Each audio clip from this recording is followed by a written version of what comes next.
All right, here we are, giving everybody a couple of minutes to log in and tune in.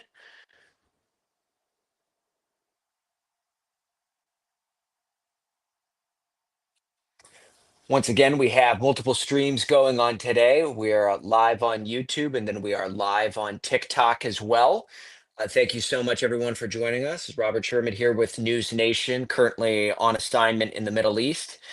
And we're looking at a potentially pivotal day here. I mean, we had been talking about this day for practically an entire week, ever since it was first announced that you would be having Prime Minister Benjamin Netanyahu and this Israeli delegation making its way out to Washington, D.C., in order for meetings at the White House. And we've all been speculating on, okay, what could potentially be coming out of this. We certainly knew that there was going to be a conversation about Gaza, right? We also knew that there was going to be a broader conversation about regional peace. And then, of course, Iran. This is the first time that Prime Minister Benjamin Netanyahu and President Trump have met each other face to face since those strikes on Iranian nuclear facilities were carried out by the United States military, and since the end of the so-called 12 days war, according to President Trump. So the first time that we've seen these two major heads of state shoulder to shoulder with one another having these meetings here. And there's a little bit of a pump fake here because they met for dinner on Monday night, and it looked as though that was the only White House engagement that was on anybody's calendar, and that it wasn't public. That you weren't going to really see any of the dialogue or the conversation taking place. And a lot of us are like, is that it? Is that all that's going to happen? Well, just a short while ago, both the Prime Minister's office as well as the White House confirmed there's another meeting at the White House that's going to be coming up in a little bit less than an hour or so. And the president, in his cabinet meeting, said this one is all Gaza. They are only going to be talking pretty much exclusively about the Gaza Strip, about the day after Gaza, about the ceasefire negotiations that are ongoing. And Steve Witkoff, the president's special envoy for all these negotiations, was just inside of that cabinet meeting and briefly spoke with reporters. And like, this is the most that we've seen anyone transparent about where the hostage negotiations are. He was saying that at the start of the week, there were four major tenets that they were trying to get past and trying to find an accord on in order to get a hostage ceasefire deal in Gaza. So 4 points of disagreement. Now they're down to one, apparently. So he's remaining optimistic that this is going to happen potentially in the next couple of days here. Again, we always talk about this. It's the distinction between what is said publicly and what is said behind closed doors. And of course, what is happening behind closed doors, that's where the money is being made. That is where the important details are being hashed out here. So it begs the question, what is this one sticking point that still exists here between Israel and Hamas? Uh, there's a good chance, unless they are punting on this one and kicking the can down the road and are prepared to cut a deal without addressing this issue and then addressing it later because it inevitably has to be dealt with. The day after in Gaza, who controls the Gaza Strip, is still the major point of contention that no one has been able to answer, that no one has really been willing to engage in constructive dialogue on, because frankly, you got two sides that are so worlds apart on this one.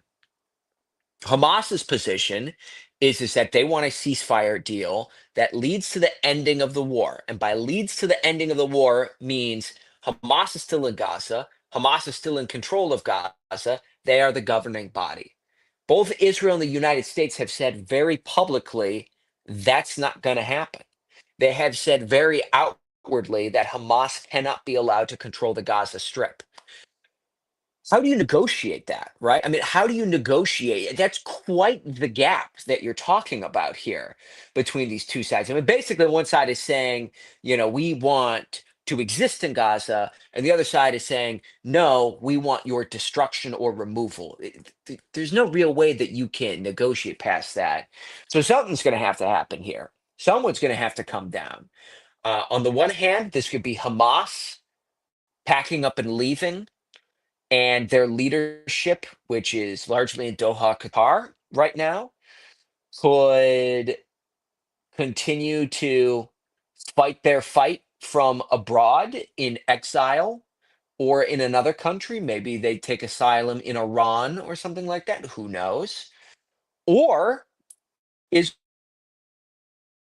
and the United States come down from the view that Hamas has to be expelled or destroyed or dismantled inside of the Gaza Strip. And as we've talked about on these live streams in the past, is there a world in which Israel and subsequently the United States would be okay, where it would be stomachable in order to have a deal in which Hamas is still in control of the Gaza Strip.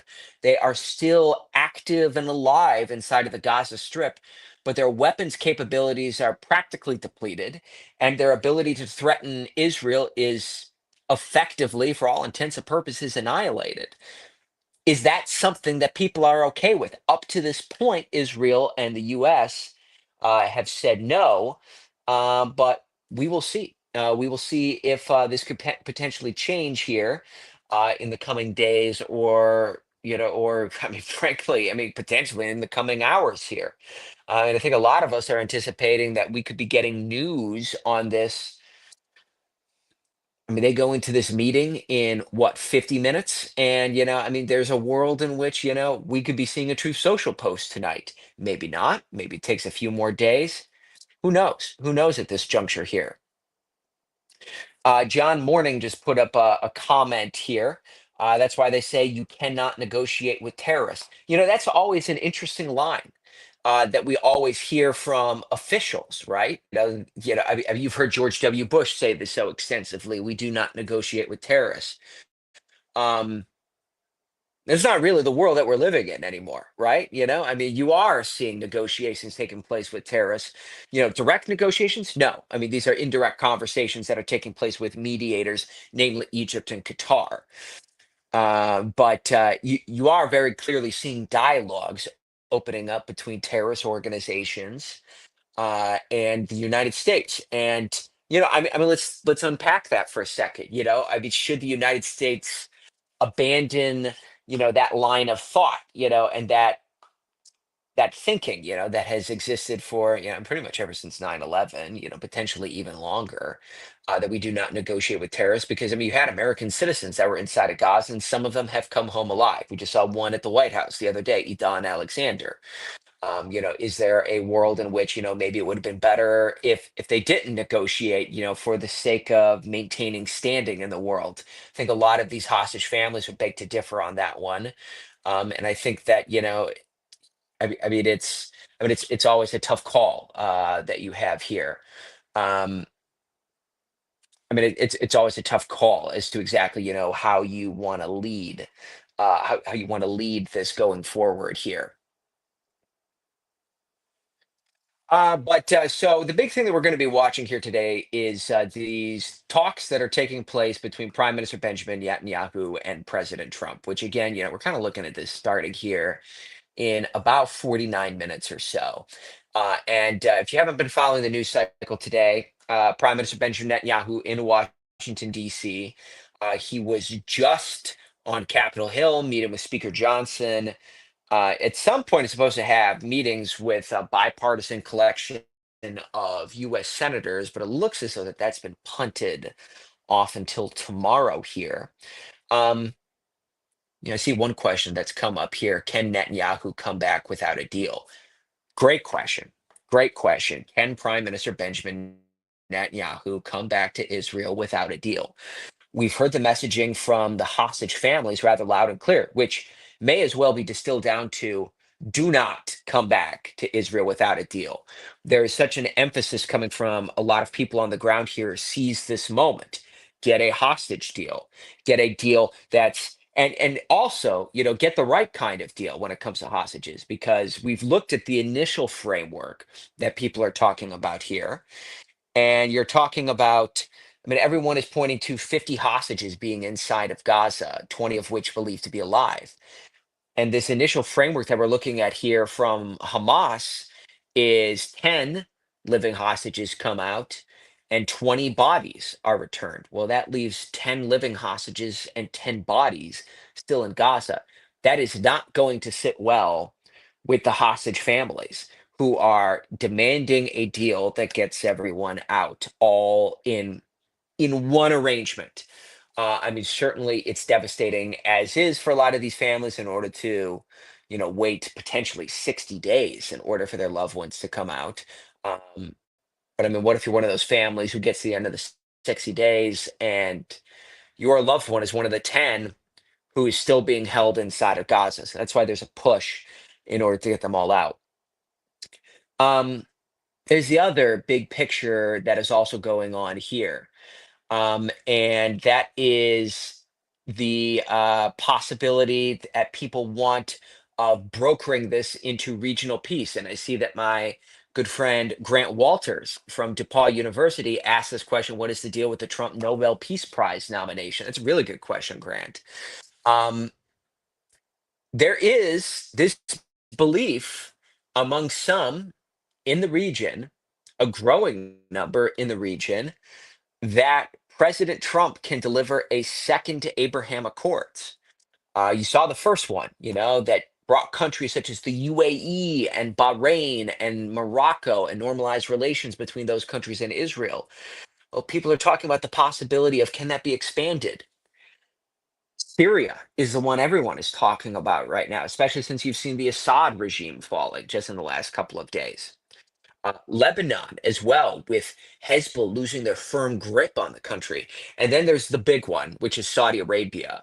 Um, is there a scenario in which Saudi Arabia could potentially come out and outwardly recognize Israel here? That's why people are talking about the possibility of a Peace Prize, because I mean, there's the debate among scholars as to what extent the first Abraham Accords re-leveled the playing field in the Middle East. I would argue that it significantly re-leveled the playing field in the Middle East, because you've had countries that have never diplomatically recognized Israel opening up diplomatic ties, and more importantly, you have seen this push-pull between Saudi Arabia and Iran, pulling towards Saudi Arabia away from Iran. When you saw some of these countries coming out and outwardly supporting Saudi Arabia and Iran losing its grip on the region, that is a significant move here. That's what was accomplished in the first Abraham Accords. If this second Abraham Accords comes through in the way that President Trump has talked about it, I mean, there is a very legitimate argument to give him the Nobel Peace Prize, because I mean, the world has changed forever. I mean, Saudi Arabia, Syria, Lebanon, opening up diplomatic ties with Israel 3 months ago. That was an outwardly idea. No one could think that that was a possibility that would be happening there. Um, but I mean, you would really talk about the landscape of the Middle East being reshaped, and then I mean, if those three, go Israel's way, I mean, it's like, look at like the rest of the list. I mean, all the Gulf states, Kuwait, Qatar, Oman.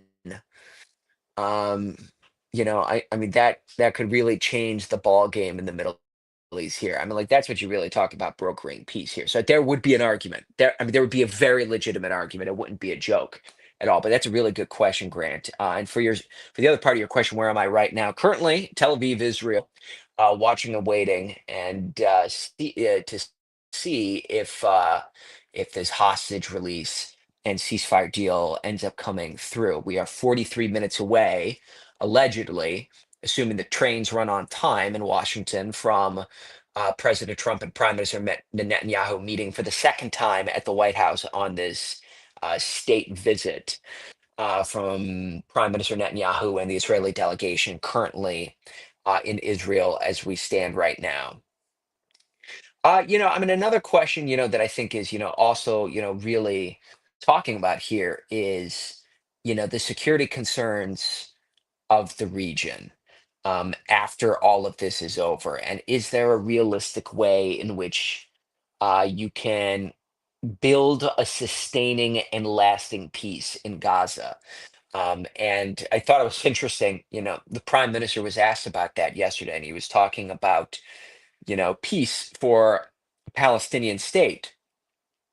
And he was saying it's like, yeah, I mean, we believe, in a world in which there could be, a Palestinian government, Palestinian ruling authority, but security falls on Israel. Basically means, there would be no Palestinian military, the responsibility of defending the Palestinian territories, whether formally recognized as a sovereign state or not, would fall to Israel.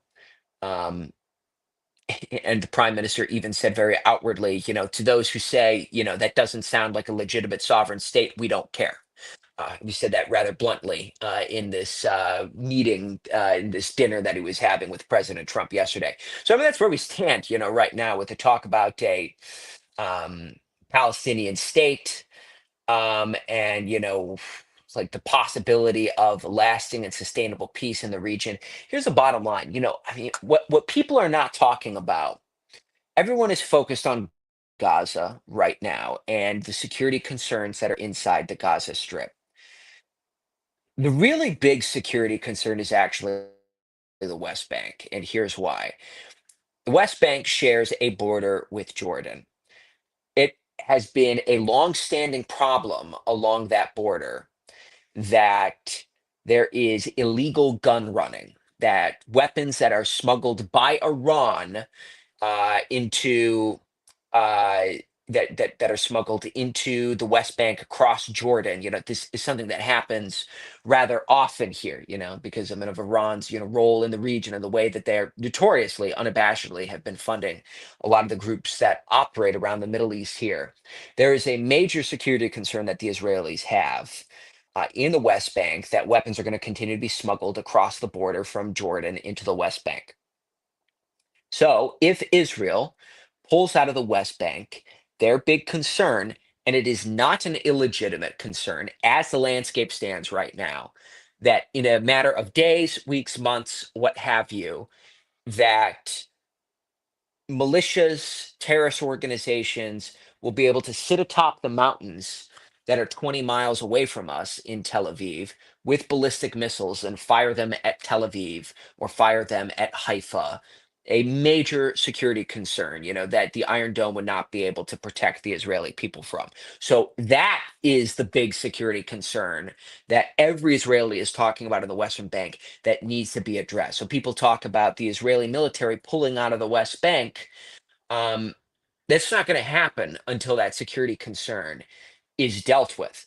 And right now, with the way that Iran has continued to unabashedly try and push weapons across the Jordanian West Bank border into the West Bank, with the way that you have militias that continue to operate out of the West Bank, including Hamas for that matter, but you also groups like Palestinian Islamic Jihad, for example, that have outwardly said that their goal is to acquire weapons and use them to target sites in Israel. That's going to be problematic. And that's not something that Israel is going to be able to deal with because, I mean, that creates a situation in which Israel is not going to be able to defend themselves. So until that security concern is addressed, that is something that is going to have to be dealt with. I had a feeling this comment was going to be coming. Jordan is a friendly country with the West. Military training is held in Jordan from multiple Western countries. 100% true. That includes the United States, which has bases in Jordan. And the King of Jordan has been a major ally of Western nations. And of course, their history with the British as well. Very strong relationship with the United States. The King of Jordan has had, was actually at the White House, one of the first people to have a state visit to the White House under the Trump administration. That is absolutely correct. But borders tend to be porous, particularly in this part of the world. And you have seen that the border between Syria and Jordan, for example, is not necessarily a secure one. You see organizations that are operating out of Jordan. So it's a distinction to be made, right, between the governing authority in Jordan and militias that are operating out of Jordan, or groups that are operating out of Jordan, or groups that are operating adjacent to Jordan, that, are able to smuggle weapons across the border intermittently or at times at will, I mean, depending where you are along the border here. That is the broader concern. It's not a concern of the Jordanian government, which which does want that border to be secured there, because I mean they want to protect and maintain the internal security that's going on in Jordan as well. But it's these other groups that are in the region, that those are the ones that pose the issues that are here. But that's a very good point. Jordan is a major ally of the United States in the region, one that the Americans have leaned on. Also, when you look at the humanitarian situation inside of Gaza, I mean, the Jordan and the Jordanians and the Americans have been coordinating some of their drops with one another here, in order to get aid into Gaza. And I think that that's going to be, I mean, you talk about the humanitarian situation in Gaza. I mean, this is something that we have to talk about on every single one of these here. I typically tell this story, whenever we do one of these live streams, but little over a year ago, my producer Will and I, we went down to the Kerem Shalom crossing, which connects Gaza and Israel. It's the southern access points, one of the major access points in order to get trucks of humanitarian aid in. And we were meeting with the leadership of the Israelis who were managing the crossing, and I asked them point blank, do you think that there's a humanitarian crisis in Gaza? And expected them to say yes, but it's not our fault, or yes, but it's not that bad, or what have you. I expected to give some hedging answer, and they point blank said, no, we don't believe that there's a humanitarian situation in Gaza. We believe that all this is being staged. Obviously, that was not the position of the Biden administration at the time. I was very surprised in order to hear the Israelis say that so bluntly there. But the Biden administration's position is that there was a food security problem inside of the Gaza Bank. More aid needed to be going into the Gaza Bank. Now you have a new administration that is in power here in the United States. And the UN aid group is no longer running the show in Gaza when it comes to humanitarian aid and the influx of supplies. Instead, that has fallen to the Gaza Humanitarian Foundation, who we just interviewed the other day on News Nation, and talked about the situation that's ongoing in there. And they have garnered quite a bit of controversy in recent days. We can him and haw all day about whether it's justified or not.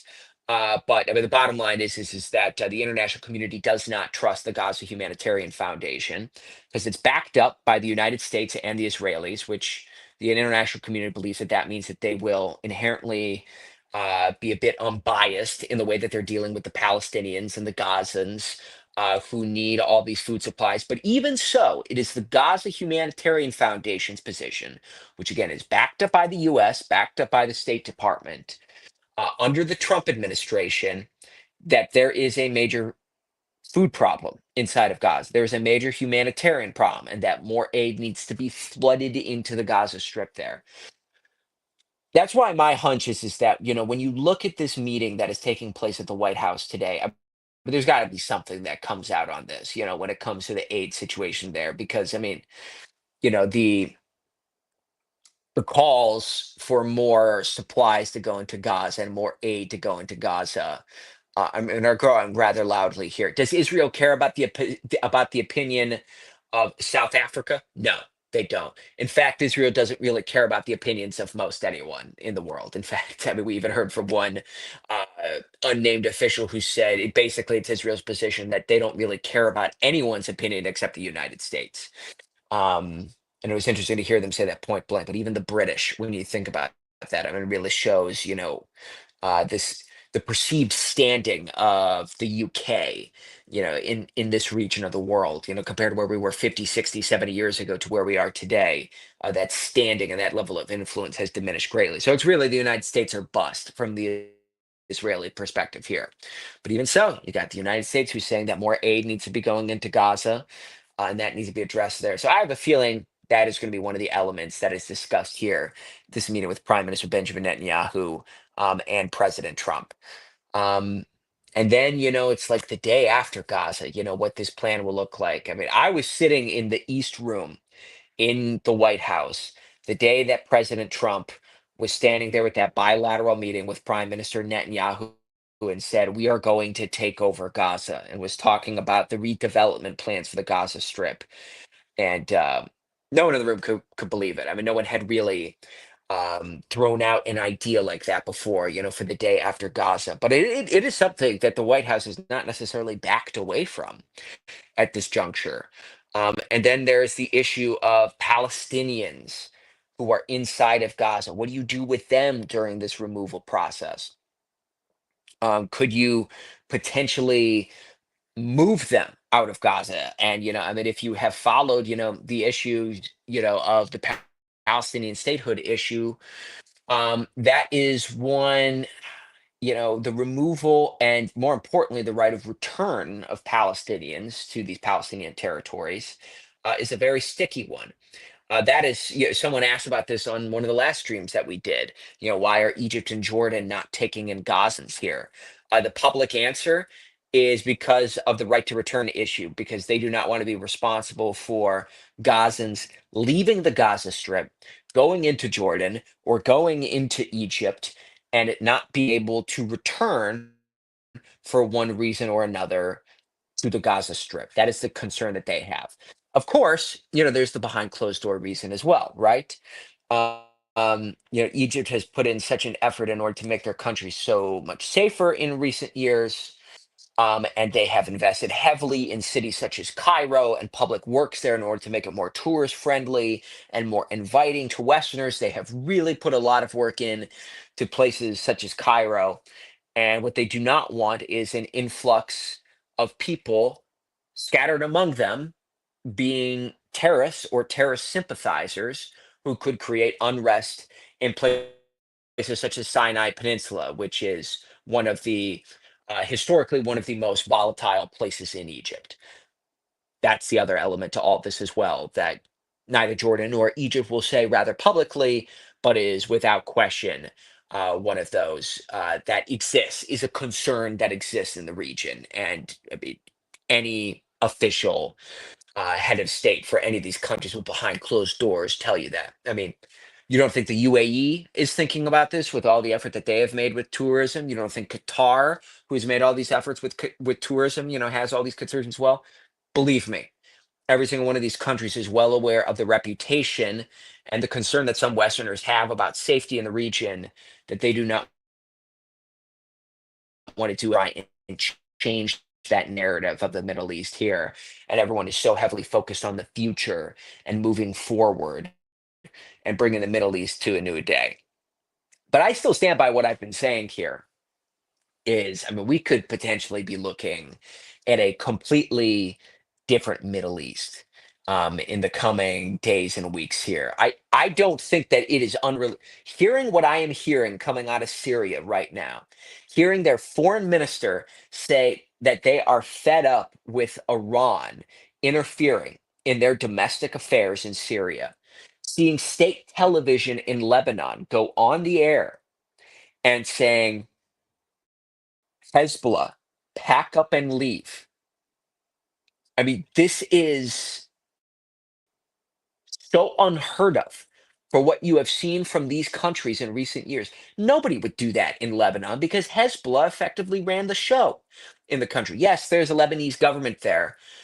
But I mean, everyone knows, that at the time, Hassan Nasrallah was the one who was basically calling the shots. And because they were the ones with the military capabilities, they were the ones with the firepower, they were the ones with the authority.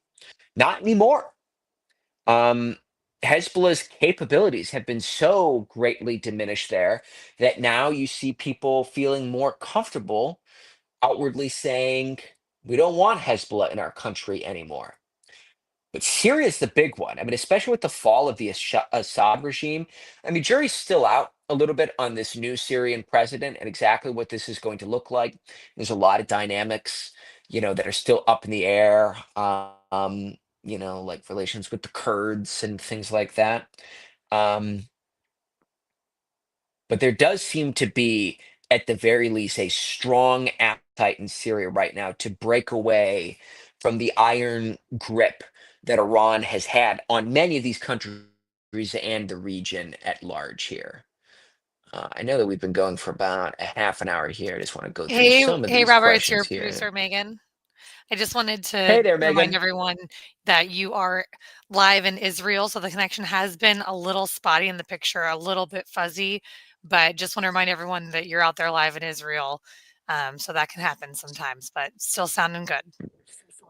Yes, yes. So that is part of the reason on the YouTube stream that this has been a little spotty here and there is that still overseas at the moment. I actually do see this question here. Are you still in Israel? Yes, still in Israel for the time being here, watching and monitoring this whole session situation as it's ongoing out here. But in about 27 minutes or so, we're going to see this meeting taking place here at the White House. Who knows what happens? Be sure to leave a comment. If you have a guess as to how you think this meeting between the prime minister and the president is going to go here. And also, don't forget to subscribe to my newsletter, Frontlines, which you can subscribe to through News Nation. If you're watching on TikTok, there's a link in the bio in which you can subscribe to my newsletter there. Pretty remarkably, we've now hit 6,000 subscribers on this newsletter that we started haphazardly a little over a year ago. So thank you to the thousands of you who have now subscribed to my newsletter Frontlines. And as I try and share any perspective that I can on what's happening on the ground here, and of course across platforms here, all of my platforms at Robert Sherman TV. If you're on TikTok, same deal on Instagram or Facebook or X, formerly known as Twitter, and then, of course, all the News Nation platforms as well. We're going to be back on the air with News Nation in about 40 minutes or so, just shortly after the Prime Minister is scheduled to arrive at the White House. So, see the Prime Minister over at the White House at 4:30, and then we should be on the air with News Nation at, let's see the latest run of show here. Most likely think we're looking at about 4:45 or yeah, 4:45 is when we'll be on News Nation. So we should have some updates for you on television as well, but also try and keep you updated across all of our platforms here. But we've been going for about 30 minutes or so now, and I think we've cruised through a good amount of these questions here. So thank you so much, everyone, for tuning in, and we'll keep doing this. And if you have any questions, don't be a stranger. Feel free to write to us. We'll try and get those answered right at the top of our next live stream.